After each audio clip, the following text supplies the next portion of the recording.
Please be seated. The record will show the presence of the jury, the defendant, and all counsel. Ladies and gentlemen, I understand that all of you indicated to the bailiff that you would be available to stay today until 5:15 or so. Is that correct?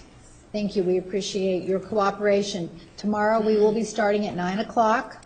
We will go until 4:45, and we will take a 1-hour lunch. Is that a problem for anyone? If so, please raise your hand. Again, thank you for your cooperation. All right, Ms. Willant, you may continue. Thank you. Okay, so we're looking at March.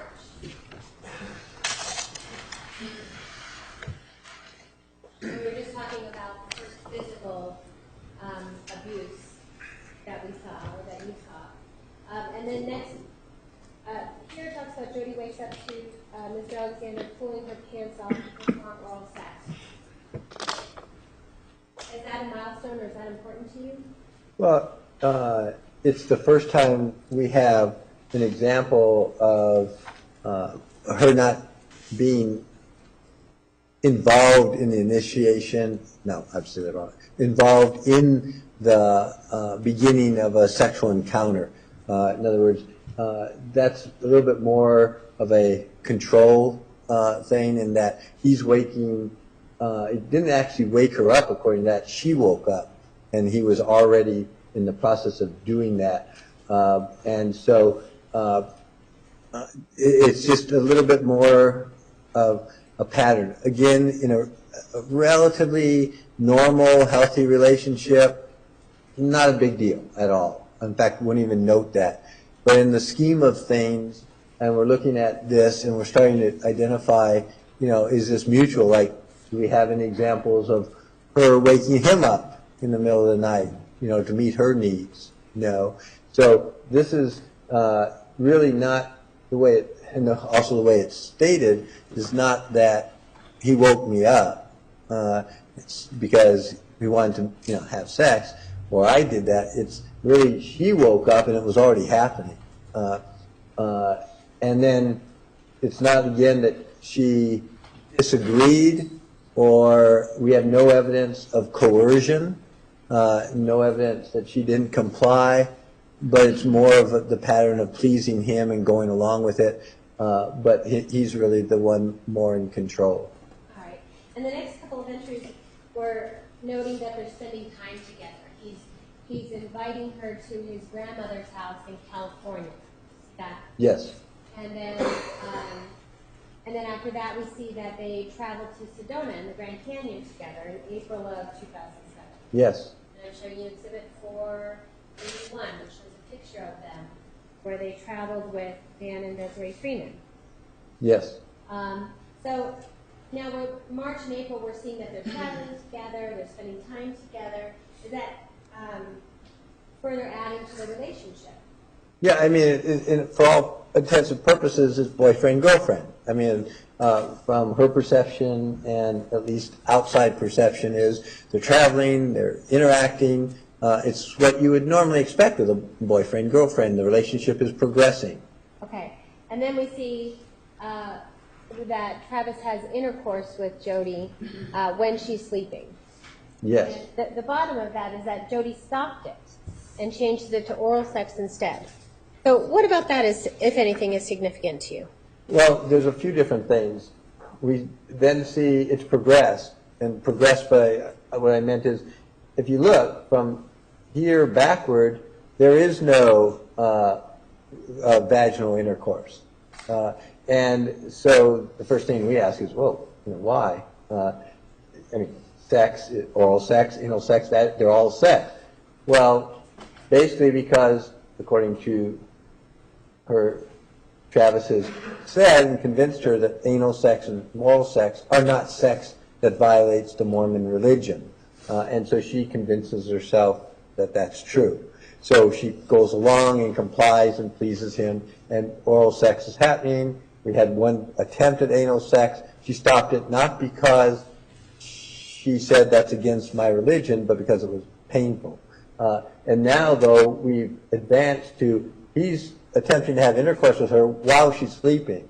And again, in her view, that definitely is a no-no. And so he does comply and agrees, and they end up with oral sex. let me ask you this. It said Jodi was able to stop him from doing it. So we're not talking about like a forcible situation, are we? No, there's nothing in, actually in the records or interviews that I could find that indicated what I would term coercive. You saw on that chart, sexual abuse. There was nothing that I could find. There's no example other, this is the closest right here, of her not complying or going along with it, or at times not wanting it. We don't see that either. In fact, almost all the time she is complying. And as best we could tell, in many of these occasions, she is going along with it and enjoying it. So that's we don't see, that's not a problem from that standpoint. The issue and the thing here is it's progressing now. I mean, we've moved to a different level, and this is just sort of a boundary. So we've already gone through boundaries, and that's another key issue when we're looking at power and control. Violation of boundaries, testing the limits. So we started with, sex really quickly, which was a boundary issue, so they passed that the first month. Then we had the attempted anal sex, it's another boundary. Then we have, you can't see other males, that's another boundary. Now we have intercourse, that's another boundary. So you can see it's moving. He's pushing each time. We don't see her doing it. We see it all being initiated by Mr. Alexander. And this is, she's asleep. Again, there's a different connotation in the way we're looking at this from, I wake you up so we can do this. That's mutual. Either I'm waking the other up. And in fact, many couples find that exciting, which is normal too. But this is not that. He's already moving forward while she's sleeping, and she wakes up. That's a one-sided affair at that point. And so we've gone from here in basically 1 month to here. So it's just a pattern that you observe. And I can't emphasize enough, if we don't have, well, I can't do it like that, but if we don't have anything before and we don't have anything afterwards, that isn't a big deal.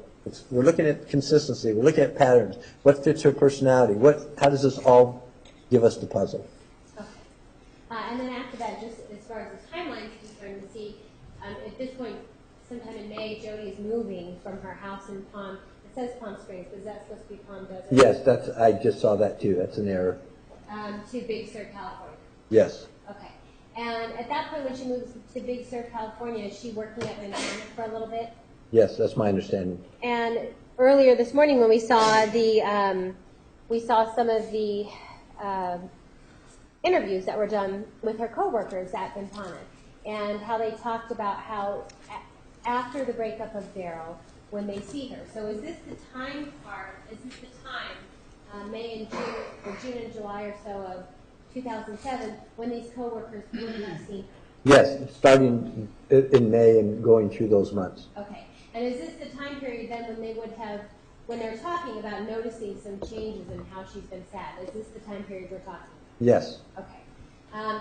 We note also that it's around here in June, June 5th of 2007, there's a journal entry to it, but talking about Jodi and Travis traveling together. Yes. And speaking of journal entries, you and your team review numerous journal entries written by Jodi. Well, did you review numerous journal entries? Yes. And were the journal entries, do you remember reviewing specifically between February of 2007 to July of 2008? Yes.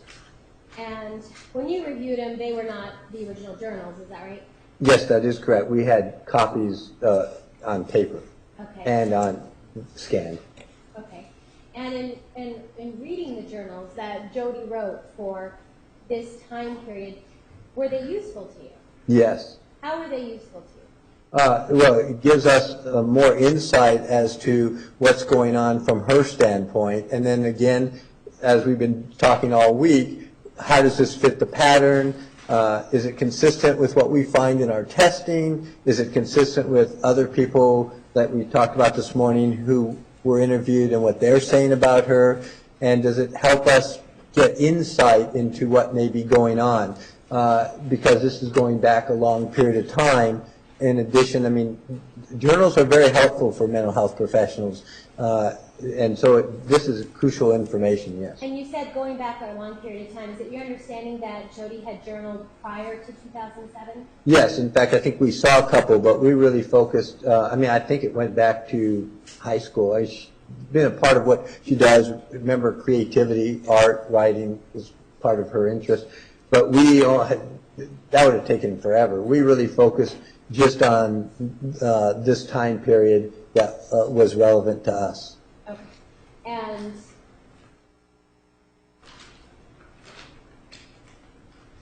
based on that information, Judge, intends to move into evidence exhibits 242, 233, and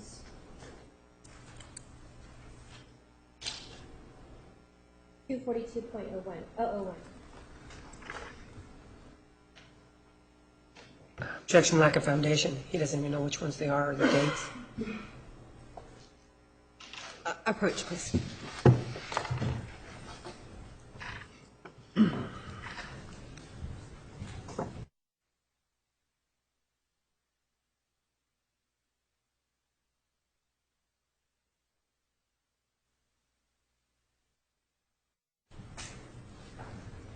Dr. Guffner, have you had a... May I approach it? Yes.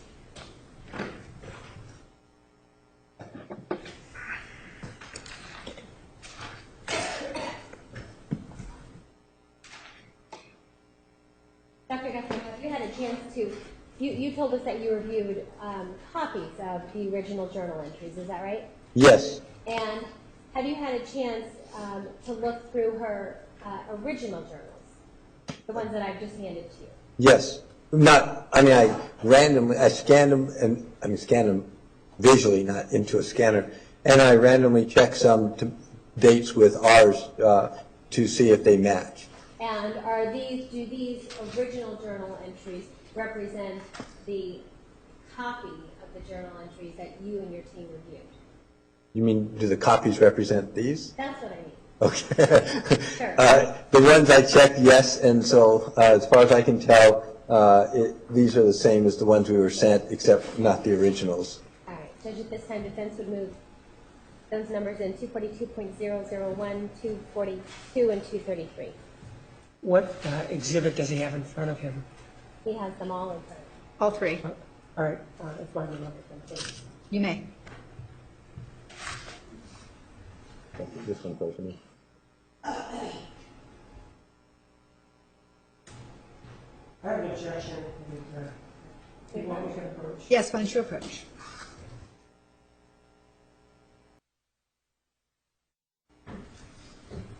All right.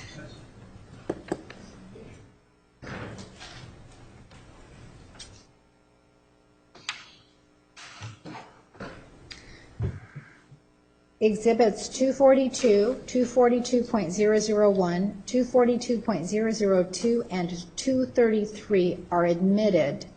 Ladies and gentlemen, you will see as the witness testifies that there are some sticky notes attached to these exhibits or some of these exhibits. Those will all be removed before they come back to you.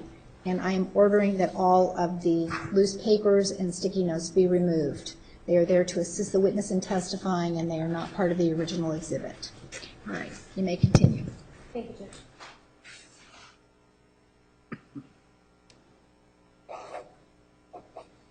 Dr. Guffner, in looking at the history and the interactions between Mr. Alexander and Jodi, did you take into account one of the journal entries from June 5th of 2007? Well, we looked at all that. I need to look at or see that one to know. But I mean, yes, all of them we read, as you pointed out, and summarized actually from June to following July, those as well. Judge, may I approach? Yes.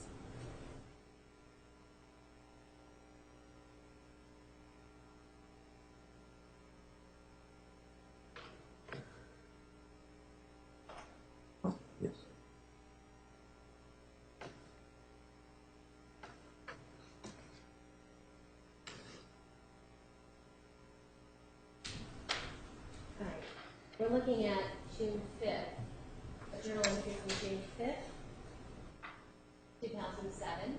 You see that there? Yes. And it goes on for a couple of days. And we know at this time, according to the timeline, they're beginning to travel together. Is that correct? Yes.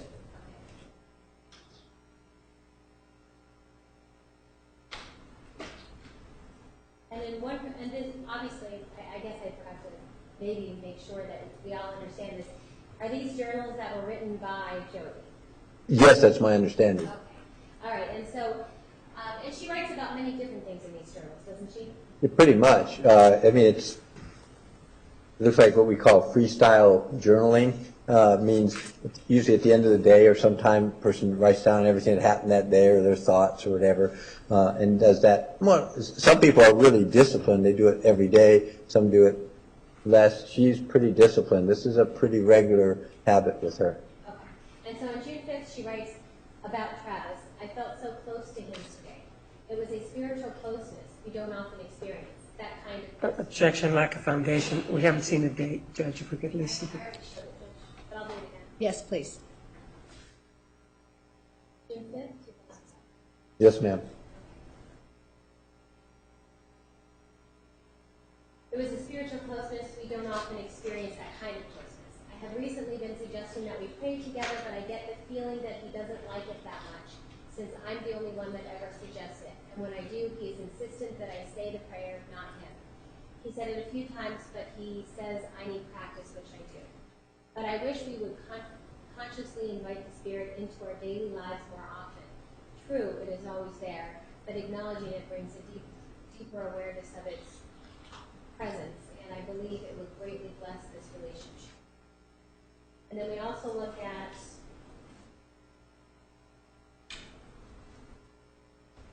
another part of June 5th.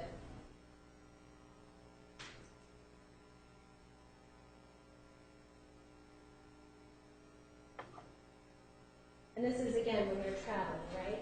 That's my understanding. Yes. All right, and she writes, I've had a good feeling about Niagara Falls for a while, at least the last 4.5 months. Not a proposal, but possibly. I think more just like some wonderful progress will occur in our relationship. But that is still a few weeks away, and it's possible that I could be off to that. Who knows? But one thing is for sure. I do love him. I don't think he feels quite the same, unfortunately. Sometimes I think I get the feeling of vibe coming off of him that feels like it, but he's never said anything. If he did just say it, I'd be so happy. I think it would elevate our relationship to a better, higher level. It would certainly put me on cloud nine and alleviate silly insecurities and occasional uncertainty I have about him. Those things are natural, I guess. Recently, I've gotten a few suspicious feelings, but he assures me everything is okay, and I'm worrying over nothing. I believe him. Plus, I'd rather spend a little bit of time worrying over nothing than worrying over something. Bottom line is, he is wonderful. I am so grateful that we're attracted to each other in our lives. I hope we continue to share the same path at this rate if we will. What I think is neat is that I feel lucky to have him in my life, but he says he's lucky. How cool is that? What a great guy. So on June 5th, when they just are beginning, about to go on their trips, certainly, what are we seeing when she's talking about these silly insecurities? Well, it's a little bit of doubt, but she pretty well gets rid of them. She talking about, well, he's not saying it. Maybe he's not quite as committed as I am. And you see the ultimate thing that she ends with is, I have no doubt. I'm ready. She's even thinking, I wonder if he's going to propose. But at the bottom of the whole thing is, wow, that would really make my day if he says he loves me like I love him. At times I feel it, but I'm not so sure. But I'm going to keep hoping, and that you see that kind of wishful thinking. Okay. And then on June 10th, just at the very end, we see that he is so wonderful in every way, he takes my breath away at times. No joke. Yes.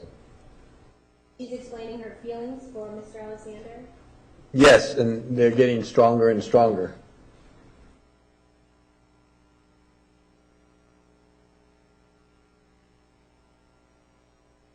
And And then, as far as you're aware, they traveled, right, to Niagara Falls in New York? Yes, And at Exhibit 435, they were taking pictures of themselves while they're traveling, right? yes. Photography was one of her main interests, and he seemed to be interested also. And Exhibit 432, Yes.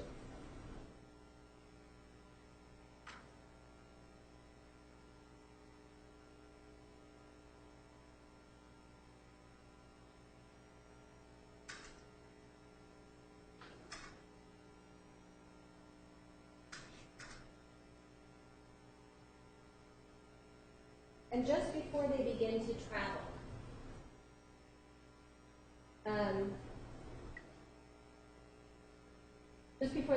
travel, does Jodi learn something or discover something about what Mr. Alexander's doing? Yes. What is it that she learns?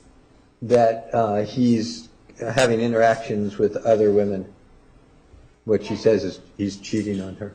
And how is it that she learns this? I believe she either saw or picked up his cell phone and saw that there were texts with other women.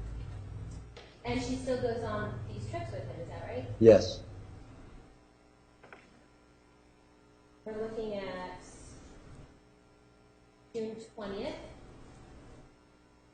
2007. And she's talking about going to a sacred place for Mormon people in New York. And she's talking about, she says, after wandering down the path further, we decided to separate for a few moments to quietly reflect.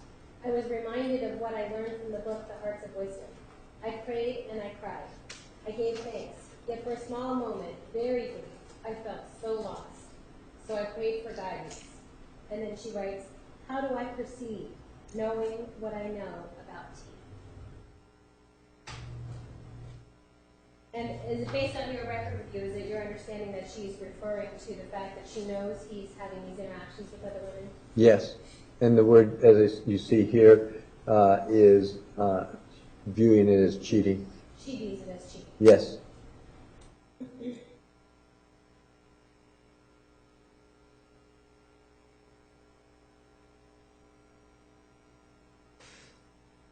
All right, and then we look at a journal entry from June 24th.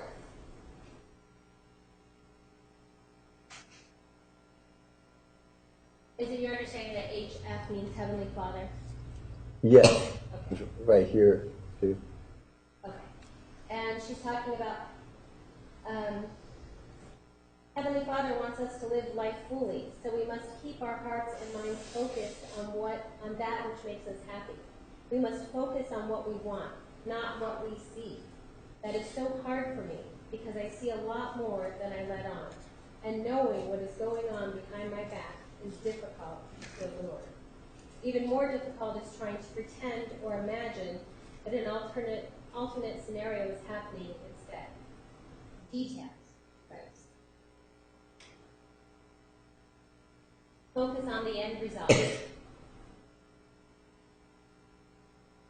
Yet not easy when I'm feeling awful about what's going on. When this happens, I try to remember when all else fails to just feel love in my heart. What is she doing when she talks about feeling lost or talks about it's hard to ignore these things when she knows them, but yet she's telling herself to focus? What does that mean? In our terminology and the things we've been seeing a pattern of is the defense mechanisms are kicking in. If you realize and remember the emails right before that, like within a week or two, it's like marriage, it's like future, it's like my love, I found, ready, it's full commitment. And then all of a sudden realizes that those suspicions she had for some reason, that she sort of, okay, I'm going to ignore those. Now it turns out it's there. They're not suspicions. It's true. And that's devastating. So her defense mechanisms are trying to hold this off, blocking it out, minimizing it, putting it, in terminology I mentioned Monday, compartmentalize, putting it somewhere else, so you don't focus on it, trying to not think about it, focus on other things, to try to get that out of my mind, because of what effect it would have if I really let myself feel the devastation something like that would cause. Keep in mind, we are looking at history. The history is the few long-term relationships that ended, there's affairs there. There's things like that. And that shakes it up. But now she's found the right one. And then all of a sudden, it's like brings back, if she lets it, but she's trying not to, all that emotion, all that devastation to a person that's already gone through this, 2 times before, and now here it is again. All right, and from the timeline and based on what you know from your review of the records, did Jodi end up breaking up with Mr. Alexander? Yes, at the end of the month there, because they had trips planned. You could see in those text in those journal entries and others, she's having doubts. What do I do? Well, we already paid for the tickets. I'm going to block it out. I'm going to try to enjoy myself. We're going to try to at least go. I'm not going to think about it. And finally realizes, I can't continue, and breaks it off there. Okay. And that's on June 29th of 2007? That's my understanding. And was that after they got home from their trips when they are now in separate states? Yes. And shortly thereafter, did they, basically the next day, is there continued contact? Yes. And does Mr. Alexander continue to contact Jodi? Yes. Now this is the time when Jodi is now in Big Sur, is that right? We saw that she Yes. was in May? Yes. All right, so we're looking at the journal entry from July 3rd, 2007.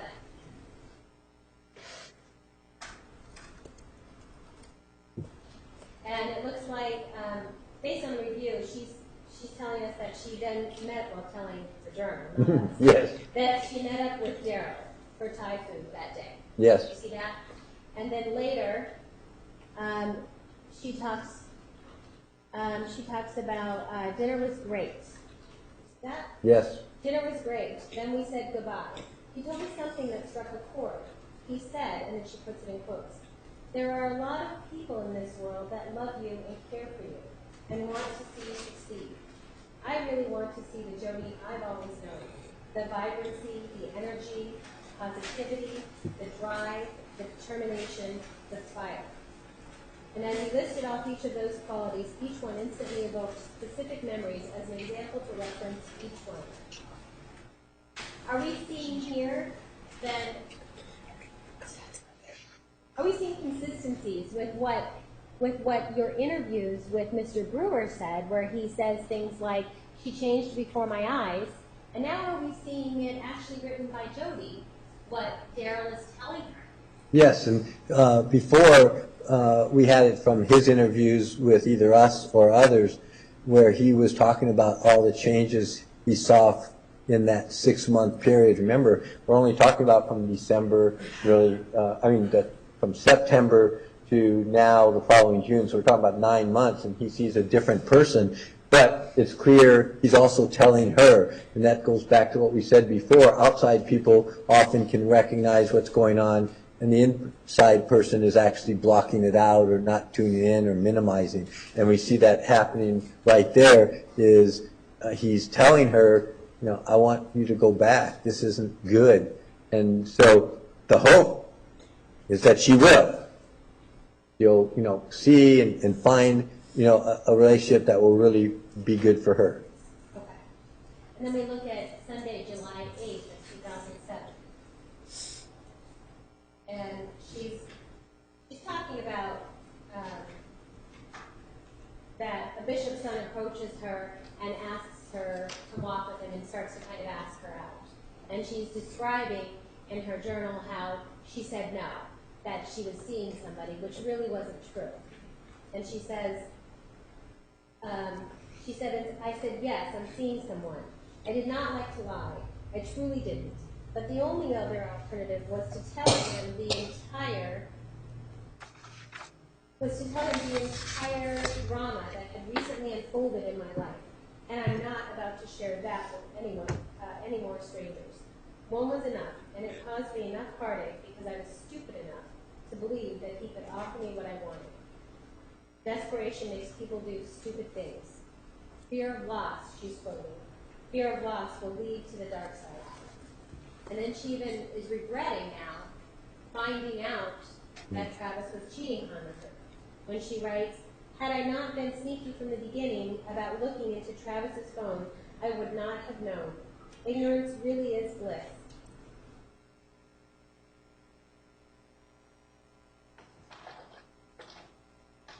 So, what do you make out of that? What's important to you about that? The fact that she's now, is she regretting, according to her own journal, that she even finds out? Yeah, I mean, she's changed it around. That's the minimization. Instead of saying, I regret he did it, or, that this, I'm glad I found out because what a mistake I would have made, she's going the other direction, which is, I wish I didn't know so we could stay together. And that's just the opposite. It's back to, blocking it out and minimizing. And it really is starting to indicate where her self-esteem is and how really devastated. It's not that he did this, not that it's his fault. It's I found out. And is it your understanding that even after she broke up with him, through into July, they're now having contact again, right? Yes. And some of the information that you learned was that this contact that's happening is coming late at night. Yes. So or early in the morning, really. In the morning, Yes. that Mr. Alexander is calling her early in the morning. Yes. And by early in the morning, we mean late at night. Yeah, like, And leading. Overall. yes, like 1 a.m., 2 a.m., etc. Okay. And we're looking at a journal entry from, it says 9/12/07, but it appears to be more of a written, because it goes 7/11/07, 9/12/07, 7/11/07, 9/12/07, 9/13/07. Yeah, it looks like since it's in order and it goes back, it was supposed to be 7/12/7/13. That's the way we took it here and here. Okay. So when what was supposed to be 7/12/07, do we have a consistency or confirmation of that these calls are happening? When it says it's 5:15 a.m., I just got off the phone with Travis. Yes, so that's a lot earlier than, or later, depending on which way you want to view it, than some of the others. And she goes on to say, I slept most of the night and he called really late. Yes.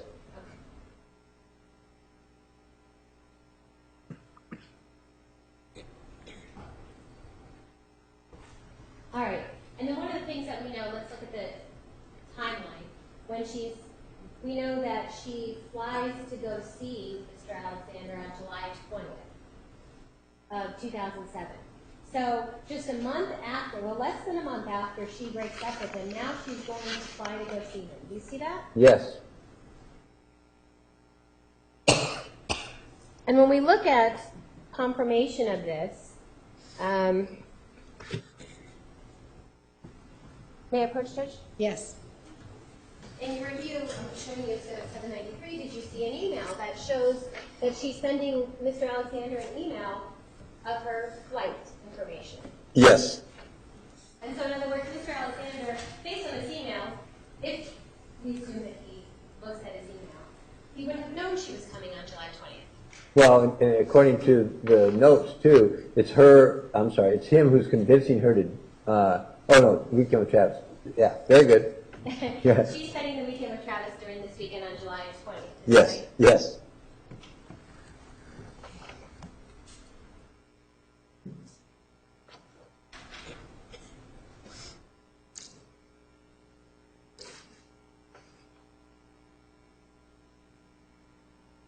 Mr. Benson, move in Exhibit 793. Any objection? No.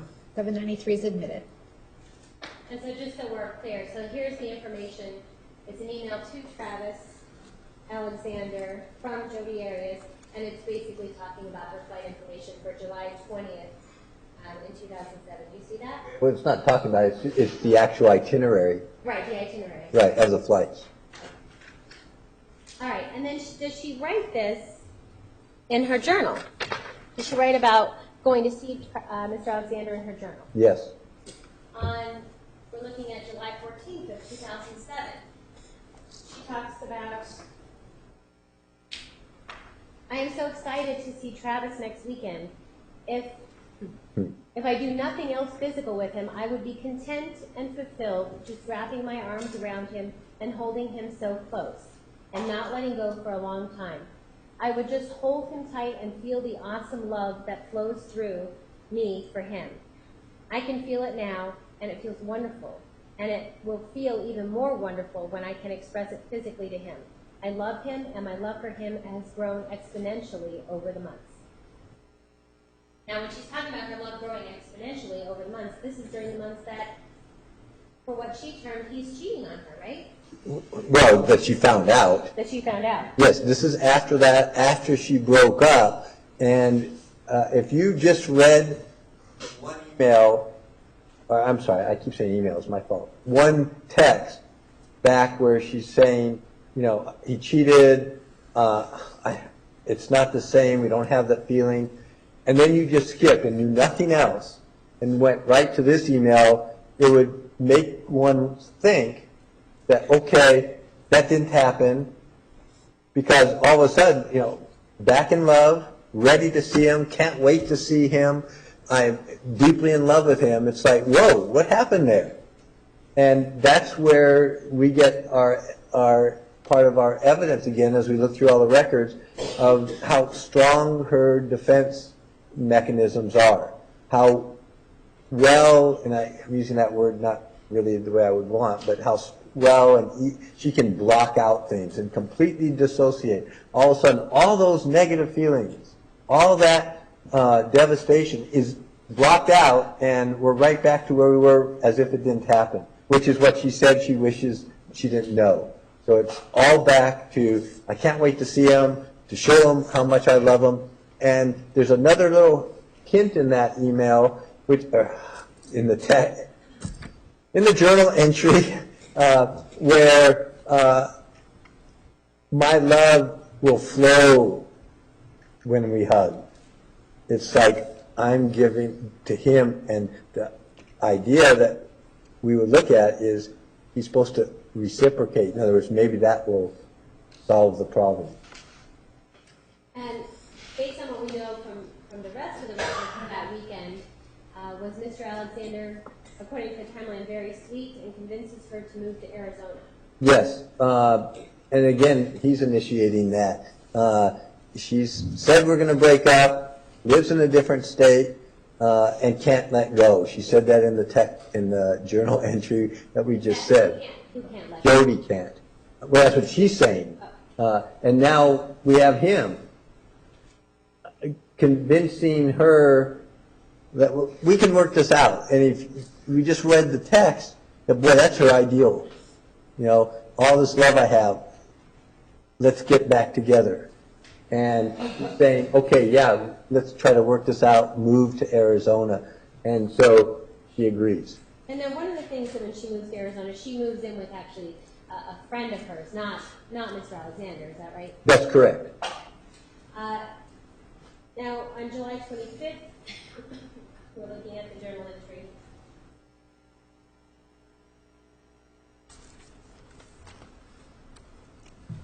And Jodi begins to talk about Travis. She says, it's 9:40 p.m. right now. I called Travis 2 hours ago, and he hasn't returned my phone call. I can't help but think the worst. He's given me no reason to trust him or to feel secure in over a month, and I am no better. We continue to violate each other's trust. It's a cycle I can end immediately on my part, but it drives me mad not knowing where I stand. Every time I've dug for clues, I've found awful things. He says he loves me. I believe him, but he never told me when it mattered, nor did he do much to make me feel very secure. Why should I feel like I have to compete with other girls? I shouldn't. I deserve to be treated with respect, and I should not have to worry about the man that I love texting and flirting and kissing other women. I've been so stupid and blind in this situation, yet my love lives on, born daily in pain with my first conscious thought of him. should I hold on? Should I let go? I love him so greatly that my love is bigger than even I can grasp. It fills me and explodes through me. The residual effects of my love for Travis have the potential to reverberate beyond eternity and create ripples in the glassy surface of time that go on forever. Goes on about some other things. So we see here, just July 14th, she's talking about how excited she is to see him, and then by July 25th, she's now not knowing where she stands. Yes, this is part of that cycle, but it's now an emotional cycle. It's really up and down. I mean, you can see what she's struggling with just by looking at what she's saying. You know, and that's also that the mood shifts, remember, that we've talked about before and people were talked about, from elated, I'm going to see him, and then the distrust coming back in, and but why am I doing this? You know, I'm stupid. It's almost like the analogy of the brain versus the heart. So at one level, she can intellectually see this is really absurd, but yet she can't let go, and the emotions overtake and they rule, and that's what she goes on. And then we see from the timeline on July 28th, there's a baseball game that Jodi's going to with her friend Rachel, but yet Travis calls her and convinces her to leave the game, to take him out for his birthday. And based on your record and review, is that something, she leaves the game? Does she leave the game? Yes. And is that important to you, that she is leaving something in order to go take care of him? Well, I mean, the thing we're looking at is power and control, you know, and you start up here, he convinces her, right here, everything is he again. It's back to controlling what she's going to do and what she does. And nowhere in here have we seen or read or have where she has really any assertion or has asserted control. It comes out periodically, breaks out with him, but then counters it. Realizes this is stupid, but ignores it. So it's really just sucked right in. And for somebody who has what we were talking about earlier about a predisposition to having issues with low self-esteem or depression, is this particularly difficult for somebody who has these issues? Yes, insecurities. She even used that term and then blocked it out, but that's exactly, you see all the coming back to the surface that hadn't been there for years. You know, with Matt and with Daryl, and she was building up, she had a job, earning money, building her self-esteem, meeting people, and we're like back to the way she was a decade before. We're looking at the journal entry of August 2nd, 2007. Now she's back to, I love him. I could not possibly love him not, though I wish I could stop. Turn it off like a light switch. Duct tape it down so it can't turn back on. Or better yet, just cut the circuit. Cut off its light source. Make it dead in a second. Lifeless. A meaningless network of wires that do and mean nothing. She goes on to say, oh, but on the other hand, I could dwell for hours on the sweetness of it. He doesn't show it often. He rarely did when things were at their peak, but his potential for greatness in all areas just begs to explode, but he refuses to be coached. So, on August 2nd, do we see that she seems to be back up? Yeah, this is a constant swing we see in these records, you know, and you see how she's able to get back up is by blocking out the rest. And so she gets back into the positive because she's ignoring everything else. But it's all focused really on him. And I mean, when you read it, the hints are there all over the place. You know, he's not really showing the emotion that she wants. She keeps saying, I wish he would, or he has the potential to. So she's setting up, and she's viewing this in a whole different light to block out what's happening. This is, in psychological terms, is what we call dependency. I mean, she's just fully into this and emotionally dependent on him, so much so that even when she realizes intellectually, it gets overcome by her defense mechanisms. And that makes sense. It's called survival. because if all those emotions and devastation were allowed to actually come through, then that depression would drop like a lightning. I don't know what the analogy of lightning bolt is. It came to my mind, but it would drop, like a weight, and that could be just so overwhelming to the person that could be hard to cope. Okay. And then we're looking at August 3rd, 2007, where she's talking about the negativity in her life. She's saying, I'm in Mesa, Arizona today. I'll be living in this area for a while unless something ultra compelling entices me to move. But if it does, it will have to be something positive because I've had enough negativity for an entire year over the last month and a half. This is August 3rd, so we're talking about July and June. Is that right? Yes. And then she goes on to try and, I guess you can tell us what she's trying to do. She says, I'm a sovereign adult capable of making my own decisions. I'm free to choose whatever I want. That's the intellectual side coming out, trying to get her identity back. And it's almost like we're watching an argument between two people where her brain and intellectual is arguing with her heart and emotions. And I mean, you can almost visualize, and it's going back and forth. But unfortunately, it's the emotion, the blocking out of the intellectual and the other negative that's winning out. So every now and then it asserts itself and then it's gone. All right. We're looking at August 5th, 2007. It says, and during this time, I should ask you, during this time, is it clear from the records, from the journals and emails and text messages that they are spending quite a bit of time together? Oh, yes. And you get that from emails and texts and everything else. So you've just been having me or you read blips here, but it's an ongoing thing. We're just showing examples that are pretty typical. So if we were to read the entire journal, Yeah. do we see more of how often they're spending time together and the different things that they're doing? Yes. Okay. So on Sunday, August 5th, 2007, we're looking at life is so interesting. I'm having a mellow yet positive day. The residual good feelings from yesterday are carrying over into today. Travis and I went to Pizzeria Bianco's in Phoenix. It was voted the best pizza in the country. The owner chef was on the Today Show, Oprah Winfrey. She goes on to talk about that, and then she says what she liked best about our time together yesterday was that we didn't argue or fight. We just had a great time. And then she starts to talk a little bit about into their sex life a little bit. At the end of the night, we treaded lightly into forbidden territory. We are insanely attracted to each other. To each other on that level. I exercised a bit of self-control, but it should have been more.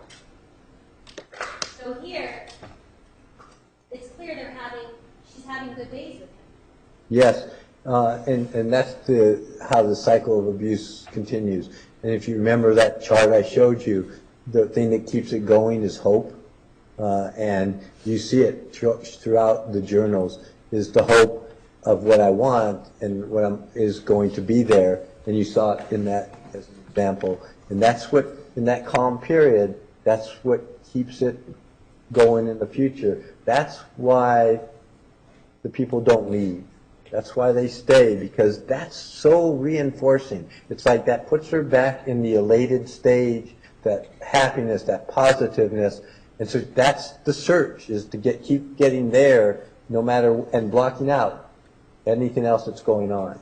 Okay, so with that in mind, let's take a look at the journal entry from August 13th of 2007.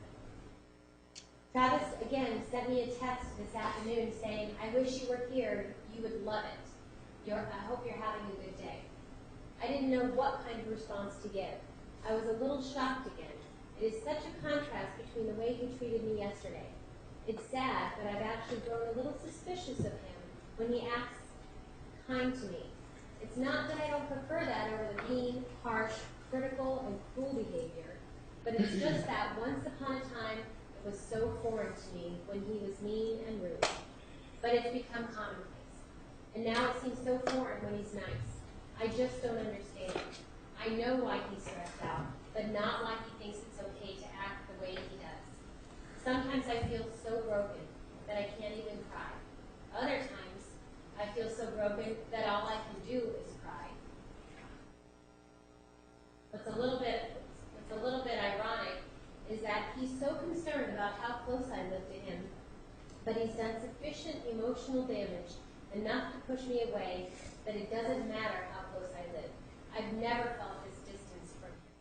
I've been a bit numb over the last 2 days, but I still feel the ever-present dull, aching, throbbing pain that I associate with him. I'm on the verge of just pushing him out of my life completely, which would have to involve moving geographically yet again. But I don't want to push him out. He's been no good for me, emotionally and spiritually. The things I continue to learn about him are like big red road signs saying wrong way. But when I think of our relationship and the way things were, my heart begins to ache all over again. I miss those wonderful times. Why did it happen this way? So when you were just telling us about missing wonderful times and living for that hopefulness of happening again, do we see that here? Yes, and you see it in a different way. This is really pretty insightful, and probably wouldn't be here today if she had followed that, because she sees it intellectually. I mean, if you had like looked at that cycle of abuse, what was the past was mostly happy, positive, with a little blips here and there. And now she's identified that this cycle has really changed so that it's mostly bad with little blips of positive, but it's switched in a way that that's what keeps her going and not pulling back, not getting away. She clearly knows what to do intellectually. End it. Leave. Move away. And not so dependent, so caught up. And the other thing I think that's important about the 2 or 3 emails that you just showed, Journals. thank you, journals, is who's in control. And you see a pattern, at least according to what she's saying in the journals, then we can look outside for other things, but it's him. Pushes her away, pulls her back. Pushes her away, pulls her back. And every time he pulls her back, she goes for it. And then you read her own words. We're distant. He's pulled back. And then he calls me and says, let's get together. And that's the manipulation that we look for and at when we're looking at abusive and cycles of violence, is that type of control. She's just caught up. All right. When we look at, you talk about her the intellectual side coming out. We see on Wednesday, August 15th of 2007, she's trying to make affirmations. And the first, number one is I am not in love with Travis. What is she trying to do here with this list of affirmations? This is what... Objection, speculation. Sustained. What do you take from this list of affirmations that's important to you? this is... Same objection. Overruled. This is almost something like we would do in therapy, which is list pros and cons when you're trying to make a decision. And so what you see here is the cons, in other words, of staying in there. I'm not in love, trying to convince herself literally, not in love, he screws around, not a great boyfriend, he's, I'm grateful we're friends, I'm single, people are attracted to me, I'm strong, I'm independent, I'm responsible, I'm a leader, I'm stable. I mean, this is her brain. I'm a good person. I'm smart. I'm all this. And that's actually the way we'd like to see it go. That's her trying to convince herself. Okay. And we're looking at Sunday, August 19th of see that they are still spending time together, that they're doing things. She talks about, here, we went to the mall in Scottsdale because Travis wanted to change his clothes. They went to a bakery together and they got some cookies. She talks about Travis getting a speeding ticket. It was, she says, we walked around. She says, we walked around there for a bit. It was fun. I enjoyed spending time with them. It's better when I focus on positive qualities. So, is it her problem? Does she need to be the one to focus on positive qualities? Is that going to help in a relationship like this? Well, it helps keep you in the relationship. It's not necessarily it's definitely helpful if you have a positive relationship. But it's not helpful if it's all this negative stuff and you're blocking it out because it's not realistic. Okay. She talks about the rest of the day and how he made it obvious that he was turned on. So we drove to a remote area of the parking lot and, well, let's just say we both enjoyed ourselves. But he enjoyed himself a little bit more. And then they go to the rest of the day. They spent time, they went back to Mesa, they went to Kohl's, they went to Walmart, so that you see that they're spending time together. Yes. Right? And then she talks about, she says here, afterward, I had to drop him off while practically still in motion because Deanna was at his house and he was once again trying to avoid confrontation. Poor guy. It must be difficult to have to juggle all those different girls, keeping one separate from another. She says, it kind of makes me laugh. I think I'm okay with it for now. So long as I'm okay with that, we can get along. We'll see. All in all, we spent 16 hours together today, 6 a.m. to 10 p.m., and we had a good day. All right, so in one of the things that we can get out of this is obviously that they're spending time together. Is that right? Yes. And do you know what the situation was with Deanna? Was Mr. Alexander telling her things about Deanna? We're talking about Deanna Reed. Yes. And what was that? But telling Jodi? Yeah, telling Jodi. That she was back in his life, but that it wasn't a big deal, basically. Okay. And that Miss Reed didn't know about Jodi. Right, they had to keep, that was the secret. One of the things when you look at now actual emails and texts and things is there's different stories going to different people. That's part of what now we're looking at as manipulation. She may not know that, but we can see it looking at all these others. So he's telling Jodi there that Deanna doesn't know about us. We don't want, she's a pain. Let's just stay away from her, avoid it. But he's telling her a whole Section different relevance. story. Approach, please. Ladies and gentlemen, you're welcome to stand and stretch. We have another 45 minutes.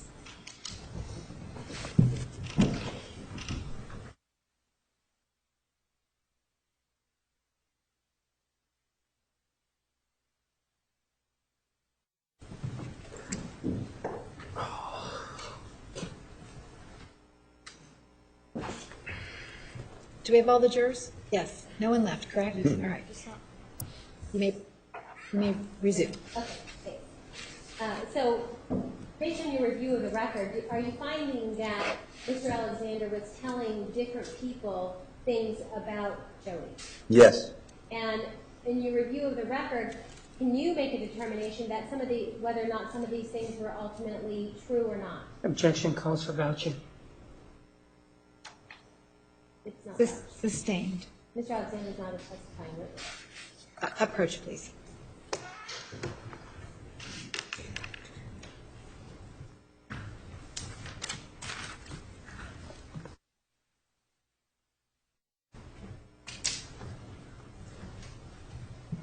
Hi, Dr. Governor. I want to talk to you. I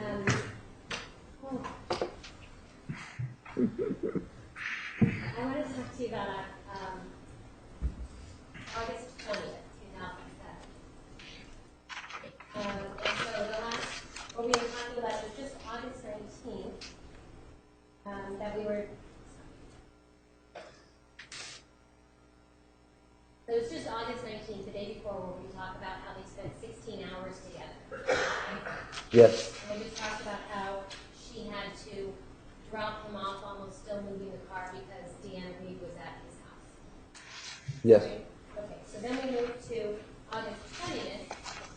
She writes, "It's not really about Travis. I've known about this for years. I am rediscovering this truth only now. Funny how we just forget things. Sometimes the word remember is one of the most focused upon words in the scriptures."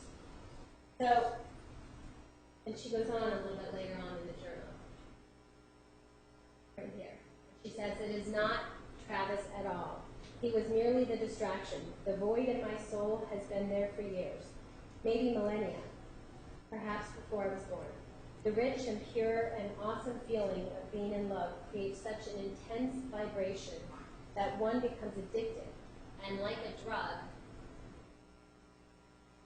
when its source is withdrawn, pain will inevitably ensue as a result of the withdrawal. The quantity of pain is proportionate to the amount of attachment that was allowed to take root. Less attachment equals less pain. This hole in my soul cannot be mended by Travis or anybody." And she says, "Perhaps Jesus Christ."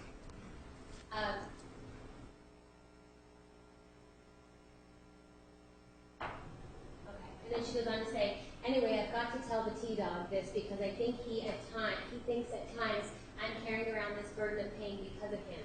And at times, it does not manifest itself in that form, nor often than I care for it, in fact.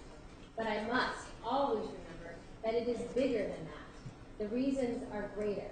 And when I remember that, I can take the blame off of other people, circumstances, and events, and take more responsibility for my own pain and my own circumstances."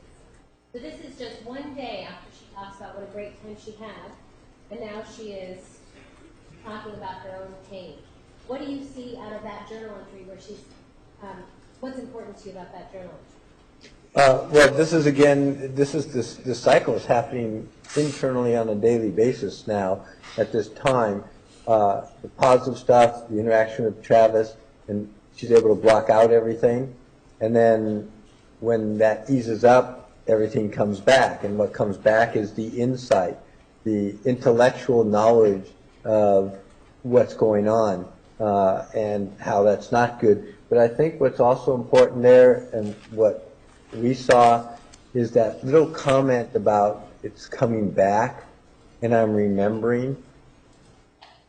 That's what we talked about a day or two ago, or whenever we talked about it, the childhood abuse, the Bobby, that long history of that negative part, that the low self-esteem, the lack of an identity, and the distrust, and the other affairs, and all that. So she's been able to block it out for a long time, and now it's hitting her again. That's those same feelings that were way back that she's spent all this time blocking out. It's not being able to be blocked out as much right now. And who is she blaming for the things that are happening in their relationship? And that's part of what we talked about, the internalized guilt and self-blame. She's not blaming Travis for fooling around with other women. She's not blaming them for what they did. She's not blaming her parents for hitting her. It's all me, my fault. I have to deal with it. Part of that's true. She does have to deal with it. But the part is, these are things that happened to her by other people. I mean, she wasn't the one there who cheated or who went out. It was him, and she's not even putting that into the equation. And do we know also at some point in mid to late August, that the incident where Jodi catches Mr. Alexander making out with another woman on his couch? Yes, and actually, you should, if you just look at these four, which is all within a few weeks that month, that's a very good illustration of the cycle of abuse that we're talking about, that is literally emotionally devastating. I love him. I'm suspicious. We actually have, for the first time, intercourse without guilt. This is a major step now. Remember, the religion is you don't do that. Then making out with another woman on the couch that she walks in on. It's like, within a short period of time, huge ups and downs that are all coming external to her. And again, I mean, Travis is in positive, let's get together, calling her, texting her, emailing her, great sex, and then walks in. Now, we look at Friday, August 24th of '07. She's back to talking about today was a great day overall. And she gives a general description of what she did, but for our purposes, what we know is that she was at T-Dog, which is Mr. Alexander, is that right? Yes. She was at T-Dog's house most of the day, and they spent the day together. Yes. She talks about made out with Travis, Yes. that she gave him a mini massage, things like that. So they're spending time together, and now we're at August 24th of '07, and they're based on her journal writings, they're obviously spending a lot of time together, right? Yes, definitely.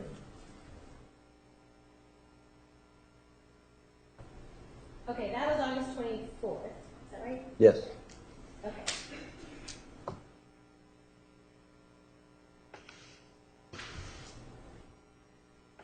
All right, we go to August 26th, where she writes, well, I guess it's a good thing that nobody else reads this, because I write now that I love Travis Victor Alexander so completely that I don't know any other way to be.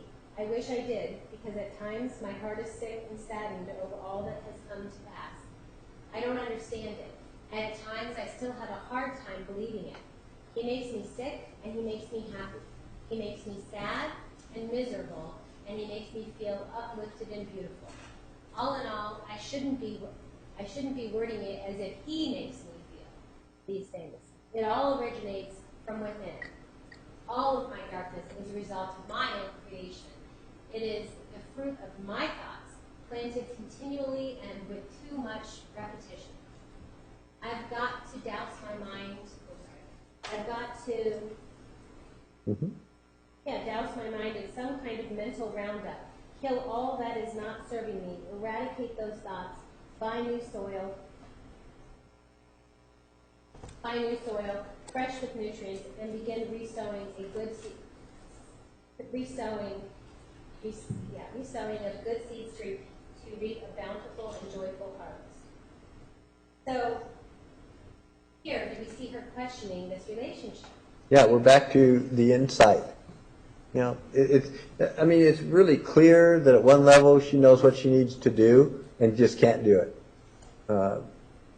That she's just, she's just literally trapped in it. And when you talk about the cycle, does part of that cycle come from the fact that just a day or two before they're spending this time together having a wonderful time? Yes. And what did you call it when you told us something about hopefulness?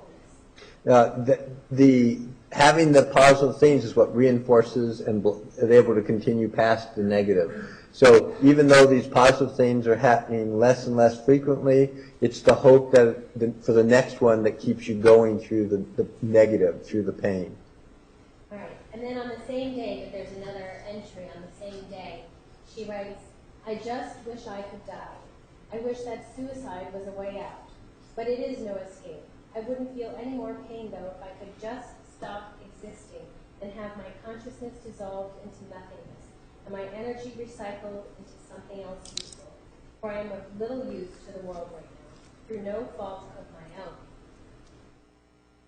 That? Yes. Oh, through no fault but my own. And then the rest of the page, it looks to be torn off, right? Yes. What do you take from this? Well, the emotions have really hit now. We're not just at depression, which we've actually seen throughout this, the ups and the downs, but this is the first indication of suicidal thoughts, ending it all, that we see starting here at the end of August, early September, and continuing for a while. So that's, if you remember the first day when I was going over the testing, and one of the issues we were looking at on the test was the suicidal thoughts. And we wanted to make sure it wasn't current, and it wasn't, but this is where it's starting to originate, where she started to think, I'm better off dead. Okay. And then we look at August 29th, and we're just 3 days later. And she talks about, I'm looking at here, I love Travis and truly care about him. I wish he didn't have so much leverage on my heartstrings, but he has the potential to make me feel really good. And oh my gosh, he's incredibly sexy last night. So she's talking about some sexual contact they had just the night before. Is that right? Yes. Objection, speculation. Overruled. And then she goes further to talking about how she's glad he asked her to turn the light on. Yes. So here we see if they're having some type of a rendezvous the night before, now what do we see from her mood then the next day? How does it affect her? It's elevated again. You know, we're back to, wow, that was it, that's what I want, things are going to be okay. And that's the positive right there. We both had fun, he enjoyed it, he had a good time, and then the hidden message right that would be right there is, wow, that's the way it should be, that's the way hopefully it will be. Okay. And then at the very bottom of it, she's talking about how he's in California today, and he tells her, he said, I could sleep in his bed while he's gone. Very nice of him, but I don't know if I will. So the fact that she's invited to stay while he's not there, what does that mean when you look at this overall record? Well, there's a couple of different things there. He's not letting other people know, according to emails and texts, that he's saying it's okay or inviting her over. And other people think she's going there on her own and or possibly stalking him. But it was clear that there's two different messages going out to different people. The message to her was, hey, yeah, come on over, no big deal, you can stay there. But the only thing that's important is that that's not what he's telling other people. That's why you've got to look at all of the history, which is what we tried to do.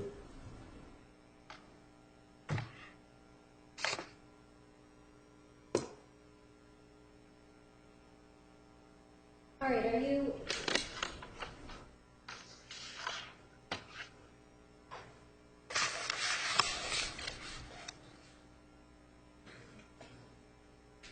Hold that thought.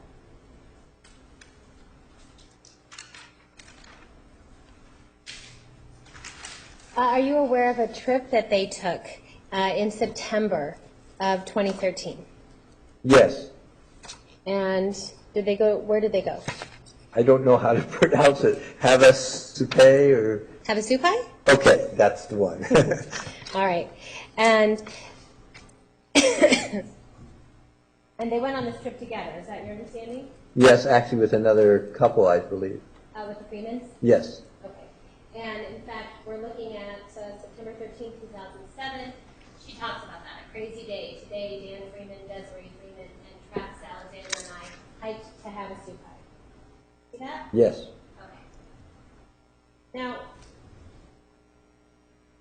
let's see. Just keep reading. She starts to talk about what happened during this trip that they had. She says, we had a rough start to the day and almost didn't go at all. To be quite truthful, it was devastating. For me, and it had a subtle negative impact on most of my day. Even during happier moments, the events of this morning and a few others overshadowed a large portion of the day. The four of us were quite miserable during the second half of the hike down. We stopped frequently hiking during the heat of the day, which stretched out our hike to 6.5 hours, but we made it. Then she goes on to talk about later, she goes back to this, what happened that was devastating to her in the morning. Travis apologized to me for this morning, saying it was 90% his fault. I told him he has no idea how much that means to me, and it's true. He can sometimes be prideful and slow to apologize, but if that were his only shortcoming, he'd be near perfect.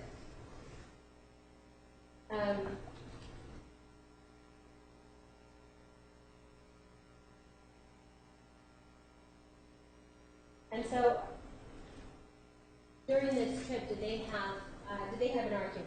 Yes. That was witnessed by Dan Freeman and Desiree Freeman. Yes. And here we see her actually writing about the argument, right? Yes. Well, about afterwards. Right. And that's the question. So does she put details in her journal about specifically what he said? No. And when she talks about how it was absolutely devastating, what is she mainly discussing in her journal, in this particular journal entry? Her feelings or specific facts? No, feelings. In fact, if you just look at that, we don't know that there was an argument. We don't know specifically what it was about. We just know something happened that was pretty devastating to her, and that he apologized afterwards for it. Okay. And then from reading a review of the rest of the record, and in the interviews with Dan Freeman and with Desiree Freeman and their prior testimony, do you learn that there was an argument? Yes. And do you see a consistency then between what Dan Freeman and Desiree Freeman testified to, and then the feelings that Jodi is talking about in her own journal? Yes. It goes on, because this is a trip. She goes on, and on September 14th of 2007, she talks about, today we went to Havasu Falls. The water was very cold, but it was fun. Again, Travis exploded at me over the tiniest thing and later apologized. And she goes on to say it wasn't entirely his fault. It never is. But his reaction was uncalled for. We need to seriously work on ourselves. And she goes on to talk about how it affects her. I'm in a really bad state. I walk around like it's all okay. But I'm a shadow of what I once was. I've allowed darkness and negativity to spread within me like cancer.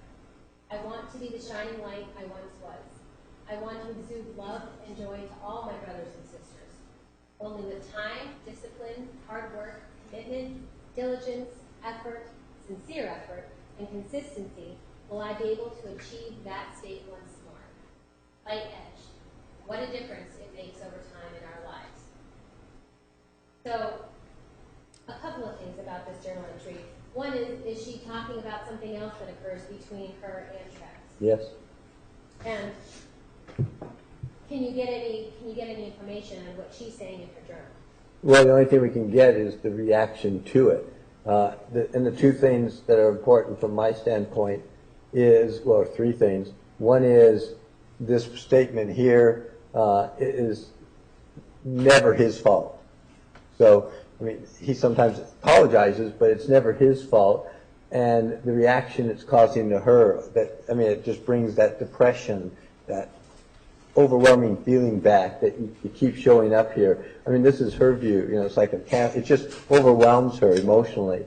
The other thing that's important is we, just from looking at that, we're seeing this cycle, this quick cycle. And if you go back, it's like blow up, apology, regrets, hope. Starts again.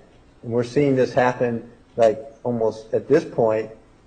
The explosion is verbal. We don't see any physical abuse here, but we see the argument, yelling, and then apologizing, and we start over again. And why is it you said that it was important that you see that it wasn't entirely his fault? Oh, I'm sorry. Why is that important to you? It's self-blame. She's internalizing everything. It's her fault. And even when he admits it's his fault, which he does when he apologizes at times, she doesn't really incorporate that into, it's not part of her identity, part of her mentality. So in her view there, you know, it's not his fault. It's never his fault. Now, what we don't know from that is he saying it really isn't, which is also another possibility, and that he's blaming her. You know, you shouldn't have gotten me so mad, and that she's internalized. We don't know from this which is going on, but those would be two things we'd want to look at. Okay. And then later on when she talks about only with time, discipline, hard work, is that a part of minimization that she can correct all of this? And now, yes, it's also, that's actually a good statement. I mean, if you had somebody in therapy, I mean, you want them to realize that this can change. You want them to realize it's not the way it needs to be. And so that's a positive statement. That's one, okay, it can change, but it's all back to her. It's, I'm responsible for changing everything. So you have, almost everything we're reading is a mixed message. It's, it's my fault, and not his, and at the same time, it can change, it can better, but we keep going back and forth. Okay. And based on the timeline and based on your review of the records overall, is it your understanding that at this time in September of 2007, Mr. Alexander was openly dating a woman named Lisa Andrews? Yes. And she was within his ward, so in other words, somebody, a member of the church? Yes. And this is something that he doesn't share with Miss Arias? Well, at that point, it doesn't appear that either of them know about the other. Okay. And at that same time, this is when he's also going to taking Jodi to have a sweet hike. Yes. All right, then we get into September, the end of September here. And we see some more comments from her about suicide again. Yes. She says, I was honestly contemplating suicide this afternoon. How weak and pathetic I can be at times. What scares me a little is that although the cloud has lifted, I feel that it's definitely temporary. I'm scared for it to come back. But is there really nothing to fear but fear itself? Am I really all that powerful? Where does my faith run off to during these dark times? For it is during these dark times that I could really use it most, yet it escapes me. And when there is no faith, there is no hope. And when there is no hope, there is naught but despair. And when naught but despair takes over, I want nothing more than to end it all. The only thing that prevents me is listed on the opposite page, my family. I love them dearly and do not want to hurt them. So, she just comes back a week before, just about a week before, she was on this trip with Mr. Alexander. There's a couple of noted arguments there. And then September 23rd, she starts talking about suicide again. Yes, and much more strongly. Talking about suicide, you mean? Yes, the suicidal thoughts are almost overwhelming her, and it also tells you why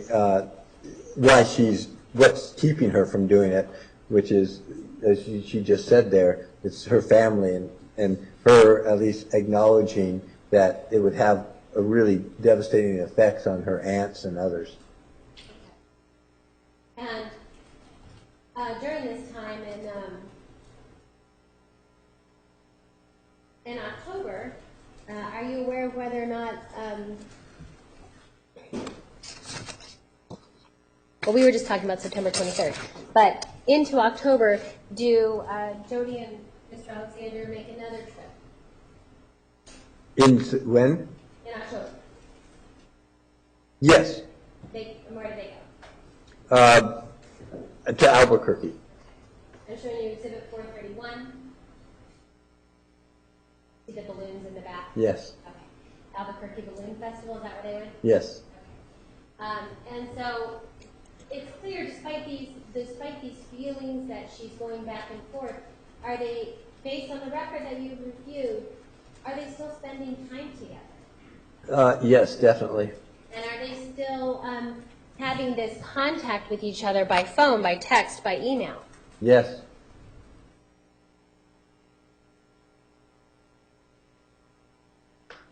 Okay.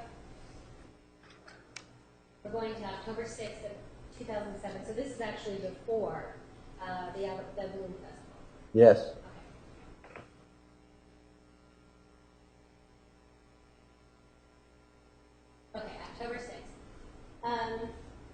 And she's talking again about Deanna Reed, and the last time we heard about Deanna Reed was when Mr. Alexander had Jodi drop him off practically while she was moving because Deanna was at the house, right? Yes. Okay. So now she's talking about Deanna again, and she says, over the course of the last 9 months, I've felt the desire to pray for Deanna Reed. She doesn't know how to spell the name. And have subsequently done so from time to time. She is a very nice girl from what I can tell. It's a different dynamic now and not one that I like by any means. Travis thinks that I've become like her now, having to hide any new relationship from me. Well, I'm glad he doesn't tell me that crap. It would only hurt. I'd rather just focus on positive things. As far as being Deanna, she puts in quotes, he's on crack if that's what he thinks. And no, I'm not lying to myself. All in all, I've been called and compared to much worse, and she's a wonderful person. So rather than considering such a thing to be an insult, I should consider it a lesson and use it as a warning. I love life and every living thing in this world. So, based on this journal entry and other items that you reviewed in the record, what do you get out of this journal entry? Well, a couple of things. One is that Travis, from the records we just talked about and others, is portraying Deanna very negatively to Jodi. Somebody who's clingy, somebody who shows up when he doesn't want her to, and so it's not positive, and that's why he doesn't want him to meet. At the same time, he's actually interacting with Deanna, but and now he portrays Jodi to Deanna and others as just the same, clingy, stalking, unpleasant. I can't get rid of her. Foundation. This. Sustained. I couldn't hear what the foundation. Approach.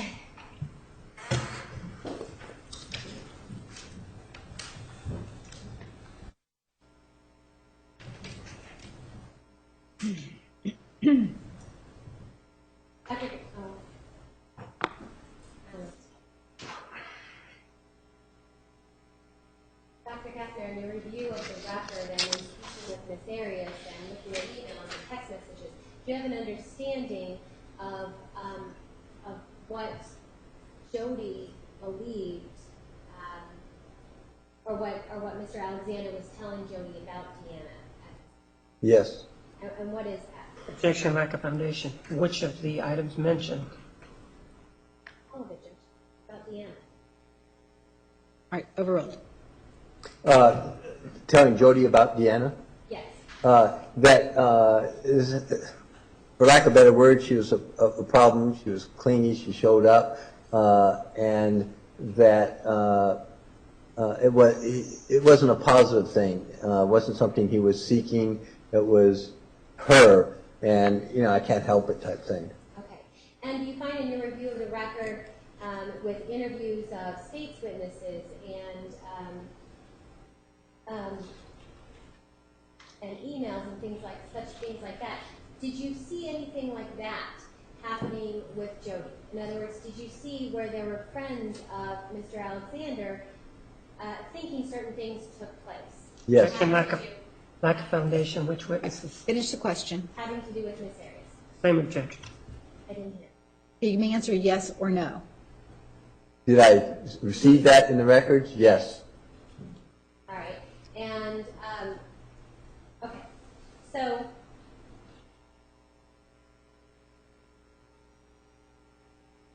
and now you see that in the record, and then we're looking at the journal now, and you see a consistency in her journal writings and with some of the things that now you've read and listened to and interviewing with Ms. Arias. Are you seeing a consistency between these things that have been said, either about Ms. Arias by Mr. Alexander or about Ms. Reed by Mr. Alexander? Yes. Objection, vouching. Overruled. To me, answer. Yes.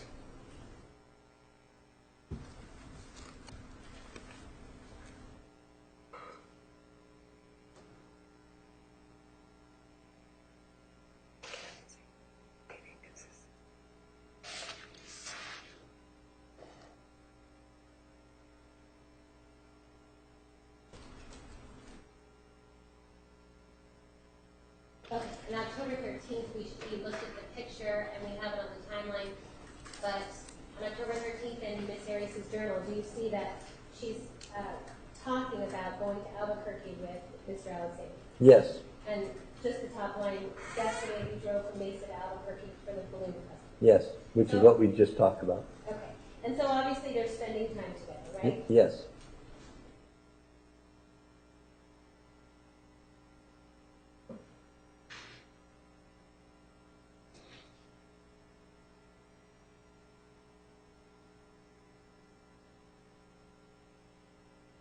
Okay.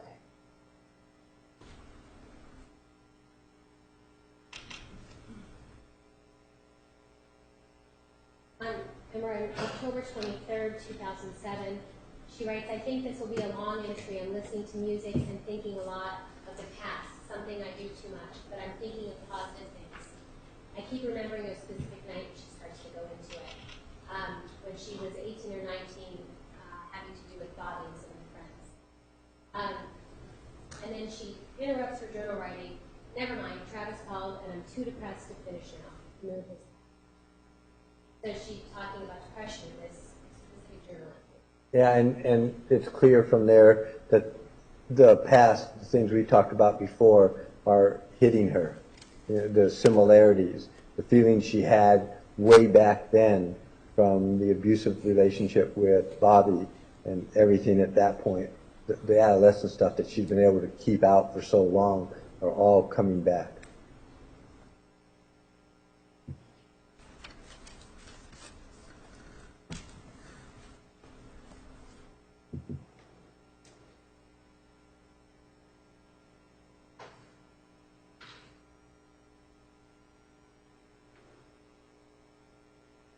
Okay. On October 26th of 2007, she starts telling herself, I think I'm finally starting to get over Travis. It's about time. I don't know why, but with my track record, I've learned this about myself. That I am quick to fall in love and very slow to fall out. I can't say I'm in love with him anymore. I don't think he ever was with me. And then into the same journal entry.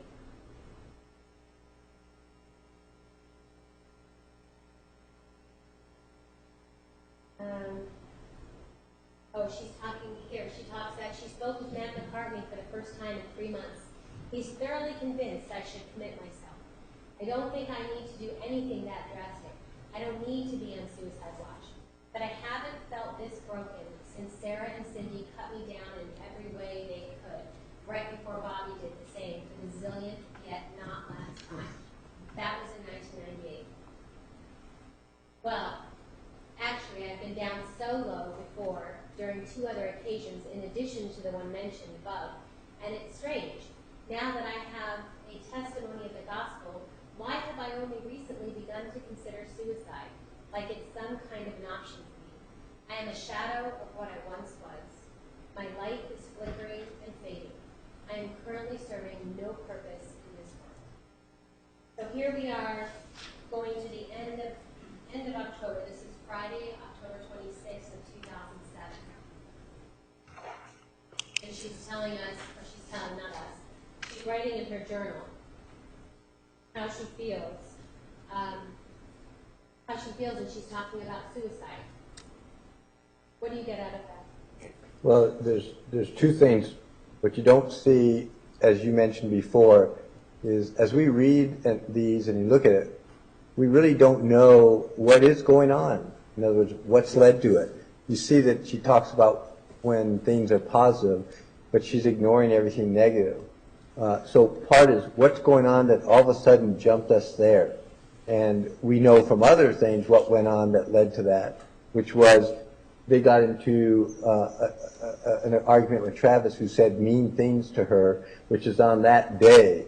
And then you have the suicidal thing that's really, I mean, that's a powerful statement. And everything's essentially coming out. I mean, if she was a client at that point, I would have done what Matt, I would have first made sure she had no plan. I would make sure she's able to get past it. But you can see this Matt, who hadn't seen her in a while, he could spot that right away. You know, and we read it in the interviews of Matt. This is not the person, you know, I knew. This is, and she said it. I don't think anybody could say it better. She's a shell of what she was. You know, no identity, no confidence, and this overwhelming depression. And that's a dangerous state for anybody to be in. And you mentioned something about getting to a fight with Mr. Alexander and saying so many things. Before we get to that, the very next journal entry, she says, "I've woken up utterly depressed out of my mind this morning, despite having fallen asleep listening to the Natural Networking Power CD." So again, she's still going through this depression, thinking that maybe listening to some CD is going to help her. Yes. We go to October 29th. And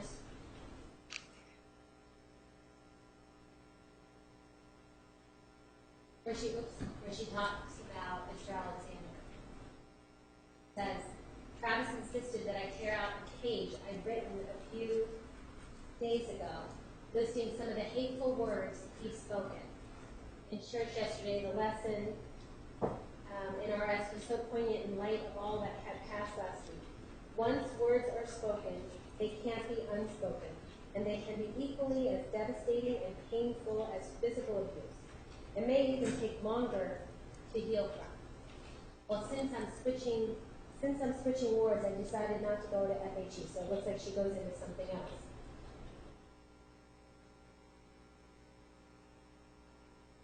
Right, so she goes into something else after that point. She's talking about these mean and hateful words, right? Yes. You see that here? Yes. And she talks about how Travis, or Mr. Alexander, made her tear out a page in her journal. Yes. And we see a page torn out here, Yes, right there. and that's October 27th, right after October 27th, Yes. or actually in between October 27th and October 28th. Yes. And what do we know as far as in October? What happens in October that is significant in their relationship? Well, in addition to everything we've been talking about, this up and down, and now she's really suicidal, depressed, trying to talk herself out of it, trying to change subjects, focus on work, anything else. And then all of a sudden you see here, because they're constantly having contact. I mean, it's, even though she's writing in a journal, there's emails and texts going back and forth all the time. And they have sex. October 30th. But actually, if you want, this should be down here. Because what actually happens is the temper turns physical. This is the first, according to her, second, according to me. Remember, all the way up until this time, we haven't read or talked about any instances of abuse other than emotional, verbal, power and control, but no physical. So they get into an argument here, and you can see right there. He berates her, calls her name, calls her family names. She tries to leave. He doesn't let her. They get into a pretty big argument, and he actually pushes her down. And so we have a definite physical incident there. And the way it ends is there. They have sex. So the messages and the power and the control, they're fully ingrained by that time. We have our second incident, and we've gone now about 6.5 months between those two instances. But you see that cycle is going faster and faster until we have this, and there's the afterwards, and that starts it all over again. Suicide, okay, whoops, well maybe I Section lack of foundation. We haven't seen the journal entry with the date for the October 2007 alleged incident. Sustained. We're going to take the evening recess at this time. Ladies and gentlemen, 9 o'clock tomorrow morning, 9 o'clock. Is that going to be a problem for anyone to get here by 9 o'clock? So raise your hand. You have a nice evening. You are excused.